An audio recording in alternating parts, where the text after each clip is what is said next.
Hey kids, have you ever seen it rain for a whole day? What about for a whole week? Well, what if I told you that once upon a time it rained for 40 days and 40 nights and covered the entire world in water? But don't worry, this is not just a story about rain.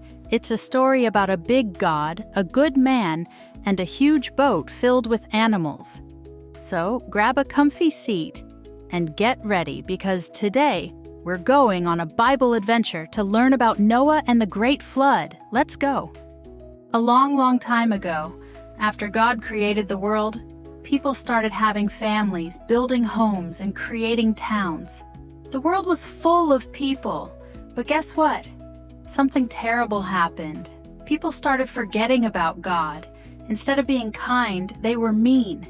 Instead of doing what was right, they did bad things all the time. I don't care what's right. Who needs God? We make our own rule.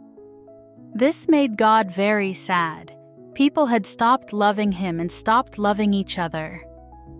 God looked down at the world he had made and felt sad. This was not what he wanted for his people. They were hurting each other and their hearts were filled with evil. The people I created have turned away from me. They are full of evil thoughts, hurting one another and ignoring my voice. God was going to do something to stop all this evil. But in the middle of all this darkness, there was one man who was different. His name was Noah, and Noah loved God.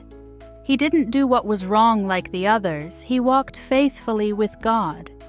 Noah, you are the only righteous man left. I am going to send a great flood to cleanse the earth. But because you are faithful, I will save you and your family.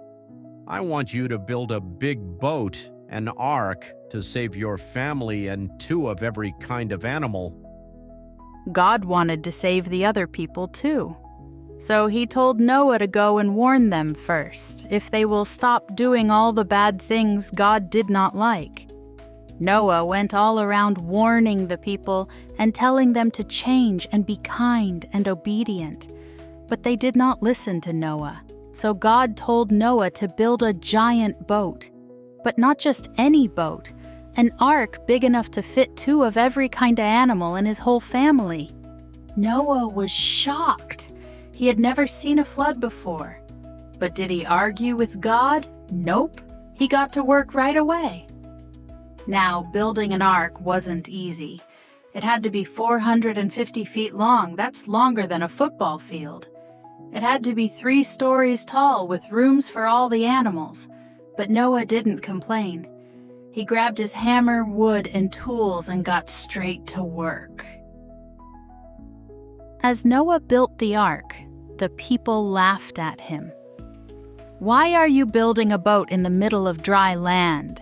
they mocked. Ha! Noah, you're crazy. There's no rain. A flood? That's impossible. You're wasting your time. But Noah didn't listen to them. He kept working because he trusted God. He knew God's plan was bigger than anyone could understand. Finally, the ark was ready. And then something amazing happened. Can you guess what? Animals from everywhere started coming 2 by 2. Big animals, small animals, crawling ones, flying ones, jumping ones, they all came just as God commanded. Noah warned the people again one last time, but nobody listened to him. Instead, they were laughing at him and calling him crazy. And then something incredible happened. The sky turned dark, the winds began to blow, and raindrops started to fall. Drip, drop, tss, drip, drop, and the door of the ark closed. The rain got heavier and heavier as it continued to pour from the sky. The water rose higher and higher. Soon the whole land is covered in water. For 40 days and 40 nights it rained and rained. The whole world was covered in water, but inside the ark, Noah, his family, and the animals were safe because they obeyed God. The people who laughed at Noah were now afraid, but it was too late. God had given them time to listen, but they didn't. Finally, the rain stopped. The ark rested on top of a mountain, and Noah sent out a dove to see if there was dry land. The dove returned with an olive leaf. That meant land was near. It was time to leave the ark. Noah and his family stepped out onto dry ground, and the first thing they did was thank God for keeping them safe. Noah, this is my promise to you and to the world. Never again will I flood the whole earth. This rainbow is a sign of my promise and my love. Wow, what an amazing story. But what can we learn from Noah? Obeying God, even when it's hard, is always the right thing to do.